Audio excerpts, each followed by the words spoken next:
Hey, today we're going to be talking about the prophet Isaiah. He was the son of Amoz, and he was often thought of as one of the greatest of the writing prophets. In fact, sometimes he's even referred to as the prince of prophets. Isaiah's name simply means the Lord saves, and that was really his message to the people about God's salvation. He served along some other prophets like Amos, Hosea, and even Micah. His ministry began, 740 years before Jesus Christ, about the time that King Uzziah died. He probably spent most of his time in the city of Jerusalem, and his greatest influence was under King Hezekiah. Now, according to some unsubstantiated Jewish tradition, it was said that Isaiah was sawed in half during the time of Manasseh. It just shows his devout commitment to stay true to the Lord and His Word.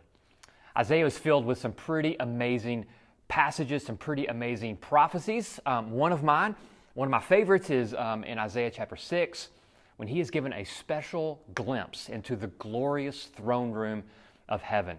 He doesn't leave and go, wow, that was cool. Instead, in complete recognition of his own sinfulness, he says, woe to me, I am a man of unclean lips. God then proceeds to ask Isaiah, who will go for us? And here was Isaiah's response. He says, here I am, Lord, send me. Shouldn't that be our response to a holy God? Here I am, Lord, send me. I will go. I will step up. I will serve. I will answer the call. Listen, if you had to categorize the book of Isaiah into three sections, the first section would be the judgment of Israel. And throughout the book, Isaiah repeatedly calls God the Holy One of Israel. Listen, if God is holy, if He is pure, if He is perfect, then the sins of Israel must be punished.